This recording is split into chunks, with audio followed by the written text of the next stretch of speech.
नमस्कार, दूरदर्शन मध्य प्रदेश के विशेष कार्यक्रम आयुष में आप सभी का स्वागत है। मैं हूं आपके साथ सुनीता पटेल। आयुष हमारा विशेष कार्यक्रम जिसमें हम बात करते हैं आपके जीवन में आ रही स्वास्थ्य संबंधी समस्याओं और साथ ही हम आपको देते हैं किस प्रकार से आप कर सकते हैं उसका समाधान। तो आज आयुष में हम बात करेंगे किस तरीके से आप नेचुरोपैथी यानी प्राकृतिक चिकित्सा के माध्यम से कोरोना का प्रबंधन कर सकते हैं, क्योंकि जैसा कि आप सभी जानते हैं कि वैश्विक महामारी कोरोना इस वक्त एक भयावह रूप में हमारे सामने मौजूद है। पहली लहर के बाद दूसरी लहर और अब लगातार तीसरी लहर का जिक्र हम सबके सामने एक भय की स्थिति को निर्मित कर रहा है। तो आज आयुष में हम बात करेंगे प्राकृतिक चिकित्सा और उससे कोरोना के प्रबंधन के विषय में। तो आइए इस कार्यक्रम की शुरुआत के पहले मैं आपका परिचय करा देती हूँ। इस वक्त हमारे स्टूडियो में कौन मौजूद हैं? हमारे साथ मौजूद हैं प्राकृतिक चिकित्सक डॉक्टर अनुपम मिश्रा। सर, बहुत स्वागत है आपका। तो सर, जिस प्रकार से हम जिक्र कर रहे हैं प्राकृतिक चिकित्सा, नेचुरोपैथी, और नाम से ही समझ में आता है प्राकृतिक, यानी कि हमारे आसपास जो चीज़ें हैं, जो नेचुरल चीज़ें हैं और प्रकृति में रहकर हम किस तरीके से उपचार कर सकते हैं। लेकिन ये भी देखने में आ रहा है कि जो कोरोना है उससे एक डर की स्थिति है, एक भय की स्थिति लगातार मन में बनी हुई है और सभी एक ऐसा उपचार चाहते हैं कि जल्द से जल्द इस संक्रमण से हम मुक्ति पाएँ या फिर अपना बचाव कर सकें। आपसे समझना चाहेंगे प्राकृतिक चिकित्सा के माध्यम से आप कैसे इस उपचार को कर सकते हैं या बचाव, सबसे पहले, क्योंकि कहा जाता है prevention is better than cure, तो किस तरीके से आप बचाव करें संक्रमण से? सबसे पहले तो प्राकृतिक चिकित्सा के बारे में एक जानकारी मैं देना चाहता हूँ। It is system of healthy living. अभी जो आपने देखा है कि कोरोना में जो सबसे ज़्यादा जो इशू आया हुआ वो इम्यूनिटी को लेके बहुत ज़्यादा आया हुआ है। तो हमारा जो सिस्टम है naturopathy it's self Douglas system, हम कोई मेडिसिन नहीं देते हैं इसमें। हम सिर्फ ये बात करते हैं कि आप हेल्दी लाइफ स्टाइल अपनाएंगे तो आप इम्यूनिटी को अगर आप इम्प्रूव करेंगे तो आप इन्फेक्शन से बच सकते हैं। हम सिर्फ उसको प्रोफाइलैक्सिस एक मेजर्स के रूप में यूज़ करते हैं। और जैसे मैंने आपको बताया कि life style is very important. Life style क्या है? एक तरीके से we live, that is the life style. तो अब अगर आप देखें कि नेचुरोपैथी जो सिस्टम है उसमें हम जो नेचर में जो प्रेजेंट जो रेशनल जो फाइन एलिमेंट्स प्रेजेंट हैं उन्हीं से हम जो है ट्रीटमेंट्स का पार्ट लेके जो है उसका जो है नेचुरोपैथी ट्रीटमेंट्स का जो है यूज़ करते हैं। और डिसीज़ को क्योर तो नहीं करते बट प्रिवेंशन के रूप में हम इसको ज़्यादा यूज़ करते हैं, एडजुवेंट थेरेपी के रूप में। सबसे पहले एक पंचमहाभूता थ्योरी है, एक फिलोसफिकल पार्ट में बताना चाहता हूँ इसका। That is called 5 grades element. तो हमारा जो बॉडी जो है वो 5 ग्रेड्स एलिमेंट से मिलकर बना होता है। इसमें है जल, पृथ्वी, वायु, आकाश और आपका जो है अग्नि। तो जल जो है, जल से आता है hydrotherapy. It is one of the branch of naturopathy जिसमें हम जल चिकित्सा बोलते हैं। फिर आता है आपका अग्नि जिसमें हम फायर को यूज़ करते हैं। Fire in the sense sun bath, like a heliotherapy जिसको हम बोलते हैं। उसी तरह आपकी वायु आती है। वायु का मतलब सिर्फ होता है कि not only the breath, it is a prana vayu हम कहते हैं। तो हम ब्रीदिंग एक्सरसाइजेस, प्राणायाम्स का प्रैक्टिस इसमें सिखाते हैं। फिर आकाश, आकाश इज बेसिकली स्पेस। तो हम यहाँ पे फास्टिंग थेरेपी एक होती है, थेरेपी इटसेल्फ टू प्रिवेंट और टू प्रमोट द हीलिंग। सो हम फास्टिंग थेरेपी को उसमें यूज़ करते हैं। तो that is the Akash system हुआ। पृथ्वी जहाँ बात आती है तो पृथ्वी का जो डिनोट होता है वो न्यूट्रिशन, यानी फूड्स जो अवेलेबल है जो ग्रो होते हैं वो सब, डाइट थेरेपी, मड थेरेपी, ये सब चीज़ें इसमें जब इंक्लूड होती हैं तब हम पूरे ये नेचुरल फाइन जो है एलिमेंट्स हैं जो नेचर में प्रेजेंट हैं, इन्हीं को हम जो है ट्रीटमेंट्स के रूप में यूज़ करके, और जो है कभी कभी नेचर क्योर्स भी करता है, नॉट द फिजिशियन। तो ये सब चीज़ें जब एक साथ हम करते हैं तो डिटॉक्सिफिकेशन का एक सिस्टम होता है जिसमें हम बॉडी को विकार, जो टॉक्सिन्स होते हैं उनको बॉडी से निकालते, एलिमिनेशन प्रोसेस इनहेंस करते हैं, जिससे आपकी जो इम्यूनिटी है, जो इनेट जो हीलिंग पावर है वो एक्सिलरेट हो। बिल्कुल, बहुत अच्छी जो बात आपने बताई कि आपकी बॉडी के अंदर, आपके शरीर के अंदर ही वो तमाम चीज़ें मौजूद हैं और आपके आसपास प्रकृति में वो तमाम चीज़ें मौजूद हैं जिससे कि आप अपने शरीर की इम्यून पावर को, या यूँ कहा जाए रोग प्रतिरोधक क्षमता को बढ़ाएं। क्योंकि अगर आप प्रतिरोधक क्षमता को बढ़ाते हैं तो कहीं ना कहीं आप जो जीवाणु विषाणु हैं उनसे आप मुक्त हो सकते हैं। और एक सवाल मेरे जहन में ये भी आता है सर, क्योंकि कहा जाता है, या हम पुरानी पद्धति पर जाएँ, हमारे पुराणों में भी शुरू से कहा गया है, हमारी दादी नानी के नुस्खे भी हम शुरुआत से देखते आए हैं, ज़रा सा गले में दर्द हो तो आप अदरक का काढ़ा बना लीजिए या हल्दी का उपयोग करिए। हमारे किचन में बहुत सारी चीज़ें उपयोगी होती हैं, हमारे गार्डन में, किचन गार्डन में बहुत सारी चीज़ें होती हैं और वही चीज़ें आप बता रहे हैं। तो हम ये मान सकते हैं कि हमारे पुराणों में यूँ कहा जा सकता है कि प्राकृतिक चिकित्सा का एक बहुत ही गहन अध्ययन करने के बाद जो हमारे ऋषि मुनियों से लेकर अभी तक वो चीज़ें उपयोग में लाई जा रही हैं, लेकिन कहीं ना कहीं वो चीज़ें गुम होती नजर आई। लेकिन कुछ समय से हम देख रहे हैं, या आप भी देख रहे होंगे, अपने अनुभव से आपने बताया कि अब ये 5 तत्वों को आप अपने शरीर में कैसे एनहेंस कर सकते हैं, अपनी क्षमता को बढ़ा सकते हैं। किस तरीके से इस पद्धति का उपयोग करते हैं ताकि इस कोरोना वायरस के संक्रमण से ज़्यादा बचाव किया जा सके? बेसिकली ये 4 जो है फैक्टर्स हैं, कंपोनेंट्स हैं नेचुरोपैथी के, जो कि पूरे सिस्टम को, लाइफ स्टाइल को जो है पूरे सिस्टम को कवर करेंगे। तो सबसे पहले आता है आचार। There is a right conduct in the right activities, यानी जो एक्सरसाइज है, जो आपका योगा है, सिलेक्शन जो आसनाज हैं, ये सब चीज़ें आचार में आता है। तो you have to select such activities जो आपकी फिजिकल फिटनेस को मेंटेन करे, तो वो आचार में आ जाता है। फिर आता है विचार, that is right mental attitude, यानी कुछ ऐसी एथिक्स, यानी यमा नियमा, जिसमें योगा भी आ गया आपका। ये सब चीज़ें जब हम राइट मेंटल एटीट्यूड के लिए अच्छी बुक्स पढ़ना, साइकोलॉजी चेंज होने के लिए बहुत ज़रूरी है कि वो आजकल आपको पता है जैसे कोरोना में हुआ तो लोगों की साइकोलॉजी चेंज हुई, रिहेबिलिटेशन के लिए हमें ज़रूरत पड़ी, तो yoga is the best process. तो right mental attitude is very important. तो वो हम जो है विचार में करते हैं, यानी एथिक्स फॉलो करोगे आप, तो आपका राइट मेंटल एटीट्यूड होने से आपको जो नकारात्मक जो संक्रमण के जो इफेक्ट हो रहे हैं वो उससे आप बच सकते हो। फिर आता है आपका आहार इज़ बेसिकली, हम बोलते हैं food is medicine, because selection of proper food जो है और जो फूड्स कॉम्बिनेशंस है, अगर आप उनको सही तरीके से करते हैं, न्यूट्रिशन वैल्यू अगर शरीर में सही तरीके से पहुंचती है, और फ्रूट्स और वेजिटेबल मैक्सिमम यूज़ करते हैं, तो ये वेजिटेबल्स और जो फ्रूट्स हैं इनमें एंटीऑक्सीडेंट प्रॉपर्टीज़ होती है। ये जो सेल्स में जब इन्फेक्शन हो जाता है, जो इन्फ्लामेशन हो जाता है, उसको जो है कम करने के लिए एंटीऑक्सीडेंट प्रॉपर्टी फ्रूट्स जो है यूज़ होता है उसमें, और वो धीमे धीमे जो है इन्फ्लामेशन को कम करते हैं और इम्यूनिटी जो है इम्प्रूव होती है। फिर आपका आता है विहार, right creational activities. Recreation activity बहुत इंपॉर्टेंट है, मीन्स दैट कर्म योगा जिसको हम बोलते हैं कि you should perform such activities in a group, so that आपका जो जब आप बाहर जाते हैं तो इन्वायरमेंट से आपका संपर्क होना चाहिए, क्योंकि return to nature is very important. हम अभी जो बता रहे हैं, हम एजुकेटिव लोगों को करते हैं कि आप रिटर्न टू नेचर आएँ, जो कि लोग बाग अब बाहर जा चुके हैं। We are bringing them return to nature. So use सब सच एक्टिविटीज़ जिसमें ग्रुप्स एक्टिविटीज़ हो जाएँ, रिक्रिएशन एक्टिविटी, हॉबीज़ डेवलप हो जाएँ, इससे आपको और मेंटल एटीट्यूड प्रॉपरली जो है। तो ये चारों कॉम्बिनेशन, इसमें एक फिर व्यवहार भी आता है कि आपका व्यवहार, यानी आपकी जो एक्टिविटीज़ है, लोगों के प्रति आपका कैसा मैत्रीपूर्ण व्यवहार है, ये सब अगर एक साथ कॉम्बिनेशन में अगर आ जाते हैं तो बैलेंस हो जाता है। यानी that's why we call it as a holistic approach, क्योंकि आपको जो है इंटीग्रेशन, जब हम योगा नेचुरोपैथी के कोरोना में करते हैं तो हम बोलते हैं कि होलिस्टिक अप्रोच होना है। हम सिर्फ सिम्टम्स को ट्रीट नहीं करते हैं, हम चाहते हैं कि पेशेंट्स पूरा ओवरऑल हेल्थ उसका हो, उसमें फिजिकल भी आए, उसमें उसका मेंटल सिस्टम भी आए, उसमें उसका साइकोलॉजिकल रिहेबिलिटेशन भी हो, उसका सोशियो इकोनॉमिक एस्पेक्ट भी देखा जाए। That is what health is definition. तो ये सब सिस्टम जब आप करेंगे तो ऑटोमेटिकली जो इम्यूनिटी की जो हम बात करते हैं वो कब आपकी डाउन होती है, जब इसके 4 फैक्टर्स हैं। इम्यूनिटी कब डाउन होती है, जब आपको स्ट्रेस होता है। Stress is one of the major cause, यानी तनाव, कोई भी निगेटिव एक्टिविटी, तनाव का मतलब ही क्या होता है, कोई भी रिएक्शन या बॉडी में जिसके हम चेंज के प्रति हम ज़्यादा ससेप्टेबल नहीं होते। कुछ अनचेंज होता है तो हमारे शरीर में स्ट्रेस हार्मोन्स बनने लगते हैं। जब ये स्ट्रेस हार्मोन्स बहुत ज़्यादा हैम्पर करने लगते हैं आपके सिस्टम को, तो इम्यूनिटी लो होना शुरू हो जाती है। तो सबसे पहले स्ट्रेस को टैकल करना पड़ेगा। स्ट्रेस को टैकल करने के लिए सबसे इंपॉर्टेंट चीज़ है is yoga. That is a important tool, क्योंकि उसमें आपका physical level, mental level, psychological levels, all the level are covered. तो सिंपल एक्टिविटीज़ जो योगा का सिम्टम्स, योगा का जो सबसे बड़ा जो इफेक्ट है वो ये क्या करता है कि जितने भी हाइपर जो एक्टिविटीज़ हैं उनको वो जो है धीमे धीमे नॉर्मल कंडीशन में लेके आना शुरू करता है। यानी जो सिंपैथेटिक एक्टिविटी जो बढ़ गई है उसको पैरासिम्पैथेटिक एक्टिविटी में कन्वर्ट करके धीमे धीमे आपके सिस्टम को काम डाउन करना, और जब आप काम डाउन शुरू हो जाते हैं, स्ट्रेस हार्मोन्स जब रिड्यूस होने लगते हैं तो इन्फ्लामेशन भी कम होने लगता है, इम्यूनिटी इंप्रूव हो जाती है। ऐसी एक्सरसाइज ना करना, एक्सरसाइज करना इसलिए बहुत इंपॉर्टेंट है कि जो नेचुरल जो सेल्स होते हैं जिनको हम न्यूट्रोफिल्स बोलते हैं, ये बेसिकली वाइट ब्लड सेल्स के जो इम्यूनिटी की जो सबसे बड़ी शक्ति होती है उसका एक पार्ट होती है, एक टाइप है।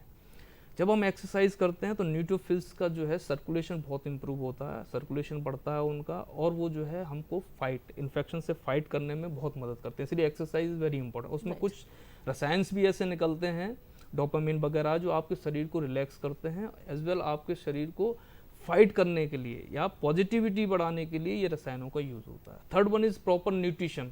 जब हम न्यूट्रिशन हमारा प्रॉपरली नहीं होता है तो वो फूड जब हम जो लेते हैं वो एलिमिनेशन नहीं होने से, वो टॉक्सिन्स जब डिपॉजिट होने लगते हैं सेल्स में, तो हमारा जो गैस्ट्रिक जो सिस्टम है, जो जीआईटी सिस्टम है, उसको हैम्पर करना शुरू कर देता है। जैसे ही हमारा वो हैम्पर शुरू हो जाएगा, वहाँ पे इन्फ्लामेशन स्टार्ट हो जाता है और इम्यूनिटी हमारी लो होने लगती है। तो proper combination of food is very important. यहाँ मैक्सिमम फ्रूट्स एंड वेजिटेबल्स, जिससे एंटीऑक्सीडेंट प्रॉपर्टी जाए और इन्फ्लामेशन कम हो और आपकी इम्यूनिटी बढ़ने लगे। Fourth one comes the sleep. Sleep hygiene is very important. अभी क्या हो रहा है, सर्केडियन रिदम पूरी चेंज हो गई, यानी जो हम सुबह करते थे वो शाम को कर रहे हैं, जो शाम को करते थे वो सुबह कर रहे हैं। The reason behind is what happens, whole the system of hormones is changed. तो स्ट्रेस हार्मोन बहुत ज़्यादा सिक्रीट्स होने लगते हैं। इसलिए नाइट में 7 से 8 घंटे का जो है साइंटिफिकली प्रूवन है, एविडेंस बेस्ड सिस्टम है कि अगर जिन्होंने भी 7 से 8 घंटे स्लीप ली है वो जो है कॉमन फ्लू, कॉमन कोल्ड से फाइट करने में ज़्यादा जो है उन्हें आसानी हुई, क्योंकि जो नेचुरल किलर सेल्स जो होते हैं वो नाइट में एक्टिवेट होते हैं। जब हमारा शरीर शांत होता है उस समय भी वो फाइट कर रहे होते हैं। तो ये चारों सिस्टम जब हम एक साथ प्रॉपरली करेंगे, यानी that is the life style, as I said, आपकी प्रॉपर फिजिकल एक्टिविटी हो, आपकी प्रॉपर डाइट हो, आपका प्रॉपर स्लीप हो और आपका प्रॉपर जो है एक्सरसाइज हो। बहुत अच्छी बात आपने बताई कि एक बैलेंस डाइट होना, एक बैलेंस आपका रूटीन होना, जीवन शैली होना बहुत ज़रूरी हो जाता है। जब बैलेंस की हम बात कर रहे हैं तो एक आहार पर भी बात कर ली जाए। किस तरीके का डाइट होना चाहिए हमारा सुबह से लेकर शाम तक, ताकि हम अपनी इम्यून पावर को, रोग प्रतिरोधक क्षमता को बढ़ा सकें? डाइट इज, जैसे मैंने बोला आपको, डाइट हम फूड को मेडिसिन मानते हैं जी। और फूड को मेडिसिन मानने के हिसाब से जब आपको पता है कि हमारा mental attitude is very important, कि हम किस समय भोजन करना चाहिए, कब करना चाहिए, कैसे करना चाहिए और क्या खाना चाहिए, ये तीनों बहुत important. What to eat, when to eat और वाई टू ईट। तो आपको why to eat means you need a proper energy, because you required a nutrition. तब आप प्रॉपर न्यूट्रिशन लेंगे तो प्रॉपर एनर्जी शरीर को मिलेगी, प्रॉपर सर्कुलेशन होगा, तो सही तरीके से इम्यून सिस्टम काम करेगा। उसके लिए fruits and vegetable and nuts, whole nuts जिसको हम बोलते हैं, होल ग्रेन्स जो हैं, इनको सबको आपको जो है मैक्सिमम जो है पार्ट यूज़ करना है। 5 से 6 जो है फ्रूट्स दिन भर में आपको जो है प्लेट्स में लेना चाहिए, क्योंकि उसमें एंटीऑक्सीडेंट प्रॉपर्टी होती है, वो इन्फेक्शन से आपको प्रिवेंट करते हैं। और सबसे इम्पोर्टेंट चीज़ है कि विटामिन सी, विटामिन डी और विटामिन ई, ये 3 चीज़ों का बहुत ज़्यादा इस समय कोरोना में आपने देखा होगा कि लोगों ने जिंक, सेलेनियम, इनकी सबकी मेडिसिन टैबलेट्स फॉर्म में दी। मैं कहता हूँ vitamin C is available in natural fruits, जो कि जितने भी आपके खट्टे फ्रूट्स हैं उनमें प्रचुर मात्रा में विटामिन, ये एंटी वायरल प्रॉपर्टी है और एंटी इन्फेक्टिव प्रॉपर्टी होती है, तो ये प्रचुर मात्रा में है। और जितने भी मॉइस्चर्स हैं अवेलेबल फ्रूट्स में, उनमें ये प्रचुर मात्रा में पाया जाता है। ऐसी vitamin D is very important. अब विटामिन डी का क्या, लोगों ने टैबलेट देना शुरू किया। मैं ये कहता हूँ you go for at least 10 to 15 minute for heliotherapy. Heliotherapy is nothing, it is sunbath. जो चीज़ें आपके आसपास हैं उसका उपयोग करें। नेचुरल सिस्टम, वो 10 से 15 मिनट की जो सनरेज है वो it start from 11 AM to 4 PM, इसी बीच में 10 से 15 मिनट अगर आप लेते हैं तो विटामिन डी का सिंथेसिस भी उसी रेज में होता है। और फिर ये जो है एंटी वायरल प्रॉपर्टी, ये अभी जो रिसर्चेज आए हैं इसीलिए विटामिन डी का सप्लीमेंट देना शुरू करा, उन्होंने देखा कि एंटी वायरल प्रॉपर्टी है इसमें, इसलिए vitamin D. Vitamin E is very important क्योंकि एंटीऑक्सीडेंट प्रॉपर्टी है, ये आपको योगर्ट में, मतलब जो दही वगैरह है इनमें बहुत प्रचुर मात्रा में, वेजिटेबल्स में, फ्रूट्स में ये एंटीऑक्सीडेंट प्रॉपर्टी का मतलब है सेल्स में जो इन्फ्लामेशन हो रहा है, जो ऑक्सीडेट मतलब जो स्ट्रेस जो जा रहा है, उसको कम करने के लिए विटामिन ई बहुत इंपॉर्टेंट होता है। तो विटामिन सी, विटामिन डी और विटामिन ई प्रचुर मात्रा में हर फूड में अवेलेबल है। आप इनको लेंगे तो बहुत हद तक आप इम्यूनिटी सिस्टम को जो है अपने सिस्टम को boost, I say balance, if there is a imbalance then disease. तो इसको बैलेंस करना है, तो proper diet, proper exercise, proper sleep, proper hygiene and I use that yoga for tackling mental issues, specially psychological जो issues जो अभी आया, आपने देखा वो पोस्ट कोविड, उसमें बहुत सारे लोगों को 3 इश्यूज आए। First one is a breathlessness, अभी भी कुछ लोगों को है क्योंकि लंग्स को काफ़ी डैमेज किया। देन सेकंड कम फटीग, उनको बहुत ज़्यादा जो है थकान हुई। तीसरा थोड़ा सा साइकोलॉजिकल लेवल, एंजाइटी और डिप्रेशन हुआ। तो first one, as I said, the breathlessness, the yoga simple breathing exercise are very important. What they do just increase your vital capacity, your जो लंग्स की जो वाइटल जो कैपेसिटी है और जो कार्डियो रेस्पिरेटरी जो सिस्टम है उसको स्ट्रेंथन करता है. तो सिंपल ब्रीदिंग एक्सरसाइज अगर आप करोगे और भ्रामरी प्राणायाम, ये आपकी वाइटल कैपेसिटीज को बढ़ाएंगे.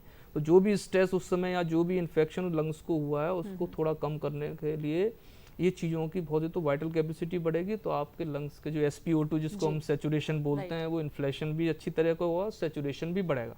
As I said, the fatigue क्यों है, थकान क्यों है, बहुत ज़्यादा न्यूट्रिशनल डिप्लीमेंट हुआ. तो न्यूट्रिशन के लिए proper diet means fruits maximum vegetables, maximum dry fruits also you can, protein diet जो कि प्लांट बेस्ड होती है. ये सब चीज़ें अगर आप करोगे तो बेसिकली आई से कि फिजियोलॉजी ऑफ बॉडी जो है और फंक्शनिंग जो है वो आपकी न्यूट्रिशन पे बहुत कुछ डिपेंड करती है, क्योंकि वो ऑप्टिमम जो फंक्शन है ऑर्गन्स के, वो उसके लिए एनर्जी चाहिए. एनर्जी आपको कहाँ से मिलेगी, न्यूट्रिशन से मिलेगी. The proper nutrition is very important. तो ये चीज़ अवसाद के लिए मैंने बताया, yoga is the best tool. उससे अच्छा कोई टूल नहीं, क्योंकि फिजिकल, मेंटल, साइकोलॉजिकल ऑल और सिंपल टेक्निक्स आप बता रहे हैं योगा बहुत ज़रूरी है हमारे शरीर के लिए. आहार के विषय में आपने बहुत अच्छी बातें बताई कि न्यूट्रिशंस जो है किस तरीके से आपको लेना है, कितनी मात्रा में और किस समय आपको आहार को लेना है, ये बहुत ज़रूरी हो जाता है. आपसे ये समझना चाहेंगे कि योगा करने पर भी कई सारे मिथ्स हैं कि किस तरीके से करें, कितने वक्त करें और किस आयु के इंसान को कौन सा योगा करना चाहिए, क्या स्ट्रेचिंग ज़्यादा कर लेने से कोई प्रॉब्लम होती है. तो उसके लिए भी हमारे तमाम दर्शक ये जानना चाहेंगे कि किस आयु वर्ग के लोगों को कौन सा योगा करना चाहिए या नहीं करना चाहिए, क्या ये मिथ्स हैं इस विषय में? yes. Actually we say whenever the patient comes to us, तो बिगनर्स के लिए हम अलग से एक सिस्टम करते हैं जी. क्योंकि वो नया होता है तो बहुत ज़्यादा जो है सिंपल जो जितने भी टेक्निक्स होते हैं, लाइक लूजनिंग एक्सरसाइजेज हुई, मतलब सूक्ष्म व्यायाम जिसमें ऑल जॉइंट्स कवर हो जाते हैं, या सिंपल पोस्चर्स हुए, उनको ही हम करवाते हैं.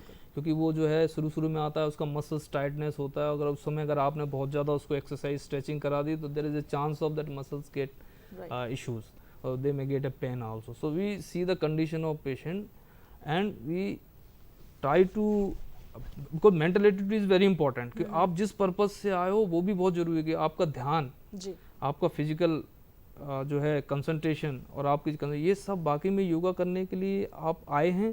अगर ये सब चीज़ें एक साथ अगर आप रखते हैं तो that is what we call yoga, because it is a oneness, body mind and soul, that is we call oneness. अगर ये तीनों चीज़ें एक साथ हैं तभी वो योगा है. अब फिजिकल एक्टिविटी आप कर रहे हो but there is no breathing पे आप ध्यान नहीं दे रहे हो, तो that is not yoga, that is exercise. So we see patient इस कंडीशन के उसका फिजिकल स्ट्रेंथ भी कितना है वो भी हम ध्यान रखते हैं. तो सिंपल एक्टिविटी हम स्टार्ट करते हैं, फिर धीमे धीमे जैसे जैसे थेरेपेटिक योग की बात आती है, थेरेपेटिक योग इन the sense the disease module yogic exercise, बिल्कुल एक कंप्लीट सिस्टम होता है योगा. एविडेंस बेस्ड सिस्टम है. जिस तरीके से हम बात कर रहे हैं कि ये सारी चीजें क्लियर हो जानी चाहिए. एक और मिथ है कि हम सुबह नहीं उठ पाते, क्योंकि जो लाइफस्टाइल का हम जिक्र कर रहे हैं जिसकी वजह से ये प्रॉब्लम है. सुबह का योगा और शाम का योगा दोनों में कितना आपको असर पड़ता है, कितना उसमें आपको फायदा मिल सकता है? Morning we prefer the time morning, क्योंकि उस समय जब हम नाइट में पूरी एक्टिविटी करके जब धीमे धीमे चलते हैं पूरे डे और नाइट, तो हमारा बॉडी ऑटोमेटिकली जो है रिलैक्स होता चलता है.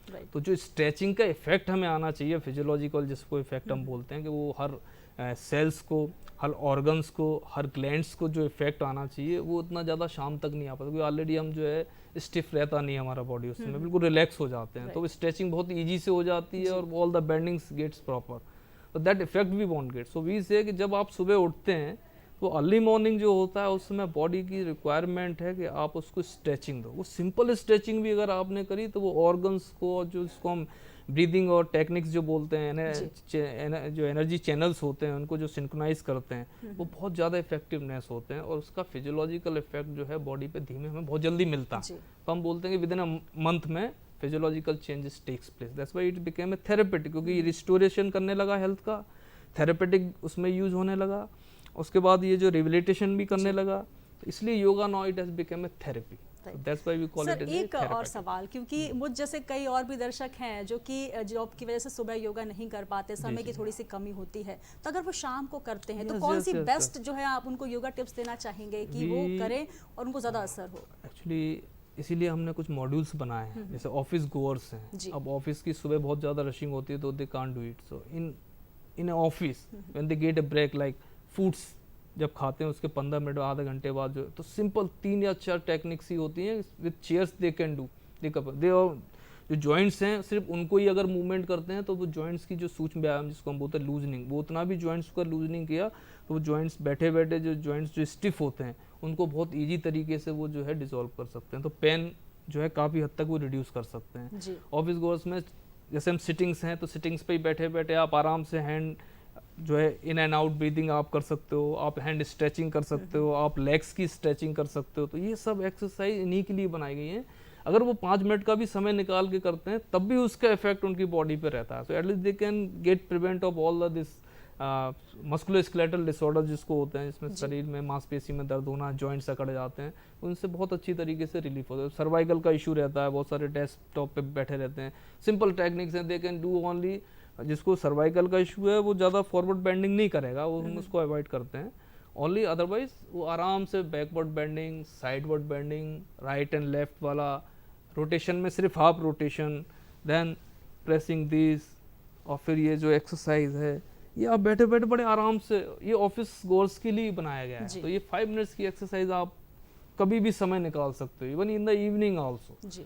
तो एक्सरसाइज के लिए कोई अलग से समय नहीं निकालना है। Yoga you need not to go for separate time. आप ऑफिस में बैठ के जो मैंने टेक्निक बताई, आप जॉइंट्स को लूज करें, बिल्कुल उतना ही। जो आयुष मिनिस्ट्री ने गाइडलाइंस निकाल रखी हैं इसके लिए ऑलरेडी। बिल्कुल, आयुष का जब जिक्र हो रहा है सर, आयुष का काढ़ा बहुत इस समय हमने देखा, उसका भी एक प्रॉपर सिस्टम आप बताइए, क्योंकि किस तरीके से उसको लिया जाए, इनटेक जो होता है, क्योंकि उसको लेकर भी बहुत सारे मिथ्स आए हैं कि ज़्यादा लेना है, कम लेना है, बहुत सारे उसके कॉम्प्लिकेशंस भी देखे गए। जी जी, एक्चुअली कॉम्प्लिकेशन उन्हीं को आए हैं जिन्होंने ज़्यादा से ज़्यादा उसको मात्रा में, जितनी गाइडलाइंस आयुष मिनिस्ट्री ने दी है उससे ज़्यादा लिया है। जी, लेकिन जो गाइडलाइंस आयुष मिनिस्ट्री ने निकाली है कि वो सिर्फ 1 बार या 2 बार लेना है, त्रिकुट चूर्ण रहता है उसमें, वो आपकी जो लंग्स की जो अंदर जो कफ वगैरह होता है उसको बाहर निकालने के लिए, स्पुटम बाहर निकालने के लिए बहुत यूज़फुल होता है वो। तो वो सुबह शाम वो चाय में भी उसको यूज़ कर सकते हैं जी। वो सुबह शाम is more than enough, I think उससे ज़्यादा आपको लेने की जरूरत नहीं है। गाइडलाइंस यही है, क्योंकि अगर ज़्यादा लिया आपने तो वो कहीं ना कहीं वो जो है कहीं ना कहीं ऑर्गन्स को हैम्पर्ड करेगा।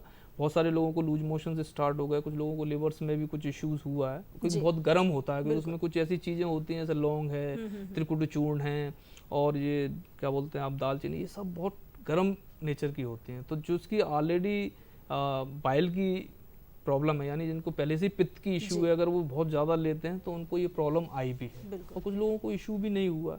तो फॉलो द गाइडलाइंस, हमारा कहना मतलब आपको जो भी करना है you have to follow the guideline. जो भी आयुष मिनिस्ट्री ने गाइडलाइंस दी है उसको आप फॉलो करो। बिल्कुल, तो गाइडलाइंस को फॉलो करें, और सबसे महत्वपूर्ण चीज जो कि आपको बताई जा रही है, प्राकृतिक चिकित्सा, यानी प्रकृति के बीच रहकर प्रकृति के द्वारा जो प्रदत्त चीजें हैं उनका उपयोग करिए। और ये जो वैश्विक महामारी कोरोना लगातार हमारे बीच है उससे हम बच सकते हैं, क्योंकि बचाव से पहले आपको अपने आप को तैयार करना होगा।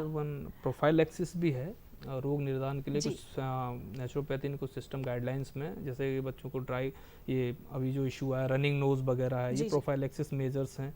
इसमें हम नेजल इरिगेशन की, जो जल नीति की जो हमने बात करी, वो क्या है, सूदनिंग करने के लिए, कि जो वायरल लोड अगर ज़्यादा होता है नेजल उसमें, तो उसको कम करने के लिए।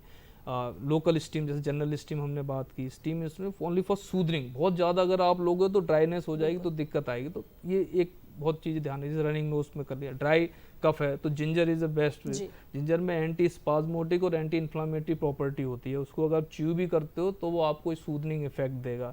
ऐसे ही आपको लाइक कंजेशन है चेस्ट में, तो कुछ नेचुरोपैथिक मेजरमेंट है, जैसे फुट इमर्शन है। फुट इमर्शन आराम से आप घर पे बैठ कर, हॉट फुट इमर्शन का मतलब एक बकेट में गर्म पानी लेना है जो स्किन तक नहीं जले, दोनों पैर अगर आप उसको रखते हैं तो that is called foot immersion. वो कंजेशन इंप्रूव करने के लिए होता है। जिन लोगों को कंजेशन हो रहा है, जैसे कोविड में, पोस्ट कोविड में बहुत सारे लोगों को हुआ, तो क्या करता है, इंप्रूव सर्कुलेशन करेगा, कफ को बाहर निकालता है। तो वो एविडेंस बेस्ड है, ऑलरेडी उस पर एविडेंस आ चुका है कि foot immersion is very important. इस तरीके से बहुत, फीवर है तो कोल्ड स्पॉन्जिंग है, चेस्ट पैक्स हैं, ये सब जो है नेचुरोपैथी में हम यूज़ करते हैं कि ये जो इश्यूज आ रहे हैं, प्रोफाइलैक्सिस जो मेजर्स हैं, इसमें ड्राई कफ हो गया, फीवर हो गया, हेडेक हो गया, और आपके जो है नोजिया हो गया, और ये आपको नींद की, इंसोम्निया की बहुत इशू आई लोगों को, तो ये सब छोटे छोटे सिंपल टेक्निक से आप इनको बहुत अच्छी तरीके से। और अगर स्ट्रेस है तो yoga is best, as I say you perform some yogic exercises with the pranayama जी, और नेजल जो है स्टिमुलेशन, जो ये आपका स्टीम्स है, तो ये आराम से आपको बिल्कुल, जो तो है प्राकृतिक relief कर पद्धतियों देते को हम अपनाकर तरीके बिल्कुल, से जो बिल्कुल। चीजों को उपयोग कर Because there is सकते हैं। no harm, जी जी, क्योंकि बहुत उसमें अच्छी कई आपने side effect जानकारियां नहीं दी है। हैं Yes. और डॉक्टर अनुपम मिश्रा हमारे साथ आयुष कार्यक्रम हमारे साथ रहे, बहुत बहुत शुक्रिया सर आपका। नमस्ते। तो प्राकृतिक चिकित्सा का उपयोग आप किस तरीके से कर सकते हैं? योग, प्राणायाम, आचार विहार और आहार, ये तमाम चीज़ों को अपनी डाइट में शामिल करिए, अपनी दिनचर्या में शामिल करिए और अपनी जीवन शैली को आप सुधारिए, ताकि जो कोरोना जैसी महामारी है उससे हम बच सकें और अपने आने वाले समय में जो तीसरी लहर है जो बच्चों के लिए काफ़ी इफेक्टिव मानी जा रही है उससे भी बच सकते हैं। तो आयुष कार्यक्रम कैसा लगा हमें ज़रूर बताइएगा। इस कार्यक्रम में आज के लिए इतना ही, मुझे दीजिए इजाज़त, नमस्कार।